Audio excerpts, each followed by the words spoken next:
Progress. Hey everyone, welcome back to the Your Money Your Life podcast. We're at episode 215 of the podcast. We do this every week, so make sure before we get into it, you like, subscribe, five-star rate, and review the pod wherever you are listening and consuming this. If you're doing it on YouTube, we're getting a lot of YouTube viewers now, a decent amount, relatively speaking. Make sure you go and like, subscribe, comment as well. How's everyone feeling? It's a little bit nicer weather. People talk about seasonal depression. I don't believe in, I feel like I'm fine mentally, but I do feel better now with the weather being so much nicer. You can just feel it. It's almost going to be the high of 70 in New York for us, really. So that's really great. We can really use some nice weather and some good vibes for all of us. I think that's needed for all of us really out there. Um, of course, every week we dive into the first topic, which is the market update, understanding what's going on in the stock market and understanding what things to look for and what we're seeing so far. So let's jump into it. Some data came out. One, retail sales were higher in February. So again, retail sales showing how much consumerism is going on out there. They look at it relatively speaking, and so there was a bigger jump than expected. But that's showing the resilience in the consumer, resilience in spending, resilience in people being able to go out there and spend their money, which could be a good or bad thing for the economy, depending on if you look at it from the lens of we're still strong, or if you look at it from the lens of, okay, that means inflation will have a trouble slowing down. Speaking of inflation, wholesale inflation report came out. And so this is a producer price index. It's a measure of wholesale inflation. It advanced 0.6% last month, which again, it was a little bit hotter than expected by economists. So again, it's just showing that the economy is still kind of spurring along and they're still slowing down a little bit, but it's not as the slowdown isn't as robust as we initially anticipated. That's for sure. So, um, really just the big things in the market. And if we look at it from a year to date perspective, what we've seen year to date, S&P 500 getting close to that 10% double digit mark. On a 1 month basis, about 3%, and then a 5 day, roughly a week basis, about 0.5%, a little bit over 0.5%. So nothing crazy in the market this past week. We'll see where today's takes us. The futures are pointing to a little bit of a higher day. But again, that's just the futures. Don't make your bet your life on the futures. Really want to see what shakes out before we make any assumptions. Let's move into current news. Under Armour founder is back as CEO. So Kevin Plank is the guy that he has a great story. He founded Under Armour, brought it to over $1 billion company, whatever it's valued at. Now, really big in the DMV area, of course, where it's based and founded. I think he went to the University of Maryland, if I'm not mistaken. And so he hired someone. He's been running the company for a while as a CEO. Of course, as all founders do, they try to take a step back, and he hired Stephanie Linnartz to run the company for just a year, and then he picked her out and he took the job back. Again, he started the brand in 1996 and he exited in early 2020 amid a number of scandals. Actually, I didn't know about the scandals. I thought he was taking a step back. Um, Leonard had revived to okay. The scandals I think has to do with the company itself. They were struggling. They had some other issues. Let's actually dive into it. Under Armour. Oh, okay. There was some Me Too stuff. Okay, so I guess I didn't read into this, but if anyone has the insight, let me know. There was strip clubs and some craziness that this man was up to um, at the company. So okay, so now he's coming back. He said, "I want in back. I want back in." And so he's coming back into the company. And I guess the market, um, didn't take too kindly. Investors didn't take too kindly to him coming back. I think they were pre-market trading down about 5% with this announcement. This announcement was after hours yesterday, which would have been Wednesday if you're listening to it on Thursday. So interesting enough, and we hear Stephanie Leonard's post sharing this news. I'll be departing from role as president and CEO of Under Armour in a few weeks. It's been an extraordinary privilege to lead this company. I'm proud of the team we built, the strategic plan to put in place. I'd like to thank all the UA teammates for the honor of being your president and CEO over this year. Um, oh man, so that's kind of sucks. I mean, she just 1 year and then you're out. And you see this a lot where they kind of stick people into these un really not situations that they want, but they just like kind of need a figurehead for a bit and then they kind of pull them out. So We'll see how that goes. I mean, Under Armour used to be a company that was really looked at as one of the ones. It's like a $3 billion market cap right now, but it's really struggled over the past 5 years. If you look at it in all time, really, the stock hasn't just done much. Um, so we'll see what Kevin Plank is up to and coming back, but not the best news.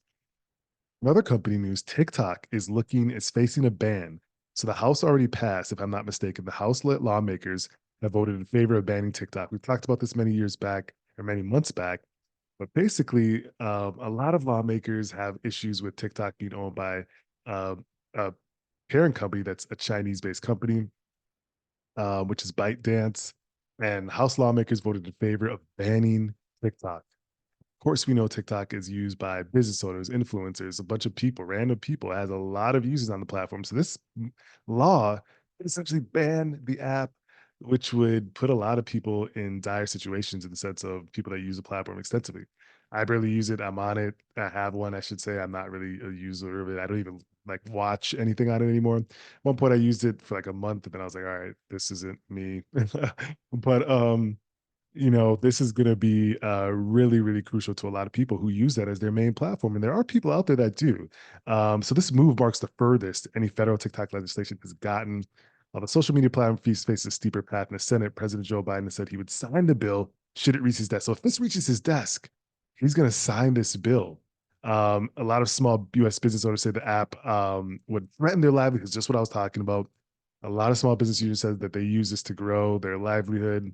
And so yeah, it has 170 million Americans on the platform, a million creators. So this could be a ban in effect. The Senate's going to be tougher. We'll see. I don't know who holds the majority. Someone out there legally, some politicians out there, let me know. My politician heads, let me know what's going on. But it's going to be interesting. And also, they have the former Treasury Secretary Stephen Munchin, who told CNBC that he's putting together an investor group to buy TikTok. So all they're saying is, hey, we're going to ban this if the Chinese company ByteDance doesn't sell this to an American-based company, right? So they have those couple of options, or it just doesn't pass as well. So that's another option. We'll see. That's going to be really, really crucial. So we have to keep our eyes on that. Uber and Lyft airport fees surge. So booking advanced reservations with Uber and Lyft to the airport could take you and your wallet for a ride, according to the Wall Street Journal.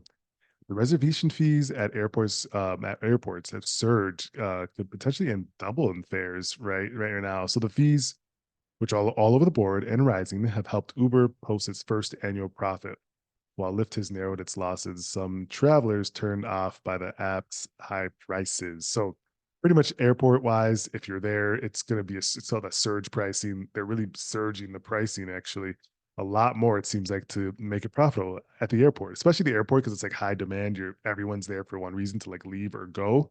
So um, this makes sense to me. I mean, from a standpoint of myself, as long as it works well, like I like to get in and out. So if I will pay extra or more or a surge to be able to get in and out, or just like we just get a private driver, just let a private driver know that their time and like just get in and out. Cause that's my thing is time is the most important.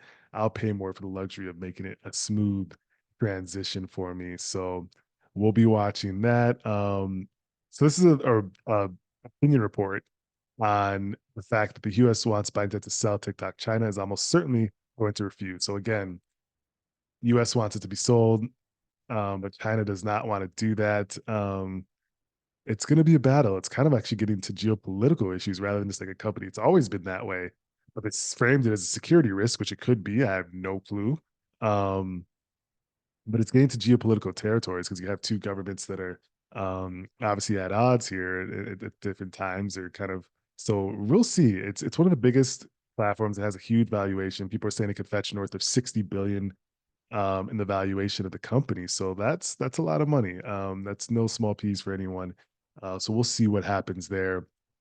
More news, more quick hits. See if there's anything on these other sites here. CNN host Don Lemon said Elon Musk scrapped his deal for a show on X, formerly Twitter, after Lemon interviewed him and included questions about Musk's ketamine use. X was said to be launching a YouTube rival. Interesting. X is just different now. Like it's not what it used to be. Twitter is not what it used to be, and we have to all take it for what it is. I don't know if Elon Musk is running it correctly. I'd love to see the numbers, but of course, it's a private company, so we can't. But I just know it's not what it used to be. Take it for what it's worth. It doesn't mean it's bad, doesn't mean it's worse, but it isn't what it used to be. The Oscars drew nearly 20 million viewers, a 4-year high. Okay. Look at that for the Oscars. That's quite interesting. Me and the fiance watched a little bit of it. I thought it was interesting. I haven't seen all the movies yet, but I want to. I want to. We'll see. We talked about TikTok already. Liquid Death becomes a 1.4 billion canned water unicorn after years of splashy marketing. So Liquid Death has raised 67 million in fresh funding, doubling its valuations from 700 million to 1.4 B. It's a After launching in 2019, Liquid Death teamed up with Live Nation to sell its beer cans at concerts.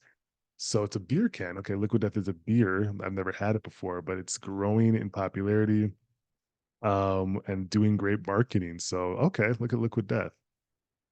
72% of US teens says that going phone free made them feel peaceful. I feel that. I'm probably going to get a second phone just so I can use one for business and keep one for personal, keep them very, very separate, which might be a good move. Biden admin's housing tax credit proposals may not budge golden handcuffs. So President Biden proposed a slew of initiatives targeting Americans' housing affordability crisis, including temporary 10K tax credits geared toward first-time home buyers and current home buyers looking to sell their starter homes. Mortgage rates have more than doubled since Biden took office, contributing to America's bummed-out economic mood. So he's looking to do a 10K tax credit for buying and selling homes, 20 billion grant funding for rental housing, and 37 billion expansion of low-income housing tax credit. Um, we'll see. But people are just saying that it's unlikely the White House that people with the mortgage debt that are lower would want to even budge on their houses. So it's hampering supply. That's pretty much what they're saying. So we'll keep our eyes on that and keep it peeled. In the meantime, let's get into rapid fire questions of the week and see what we have here. Let's get into our questions. First one. I thought this was a good one. First one being in our rapid fire. What are the top three selling video games last year? The top three selling video games last year. Last year meaning, I believe, 2023. No clue. I would say did like the Madden games come out? Yeah, Madden would be or 2K would be one of them. I would say some other obscure game that like I don't know about, and maybe like a Call of Duty or one of those. I don't know. Oh wow, look at that. Call of Duty. Well, the first was Hogwarts Legacy. Never even heard of it. That's the obscure one. Call of Duty Modern Warfare 3, and then Madden NFL 24. All right. So we got that one. Let's see. What else do we have as far as questions? Our next question. So again, it's the International Women's Month, so we're going to have a couple questions focusing in that area. What was the first when were the women first able to get credit cards without a cosigner? So you know some of the banking laws and registrations have always been obtuse or older, right? Even today, when a person is some in some situations rolling over an old 401k from their employer, if they're married, they have to have their spouse sign off on it or something of that nature. And of course, we know banking had old laws in effect for a while as well. So um, the question is, when were women first able to get credit cards without cosigners? So the answer is actually in 1974 with the passage of the Equal Credit Opportunity Act of 1974, which prohibits discrimination based on race, color, religion, national origin, sex, marital status, or age in the credit transaction. So it's very, like I said, what, 50, 60 some years here, 50 some years here.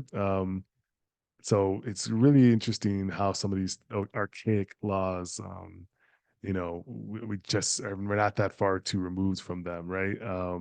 So really, really interesting. People with the theme of TikTok, how long does the average user spend on TikTok?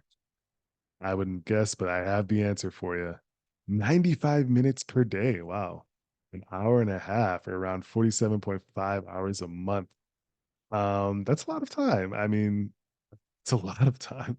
It's like a damn movie, watching a whole movie on TikTok. which I've heard people have done in the past. There's some good storytellers on every platform. So that's what we have this week for Your Money, Your Life podcast. We welcome you and thank you for tuning in like you do every week. Let's make sure we share this, keep doing that, keep helping those around to get involved in our community. And we will see you next.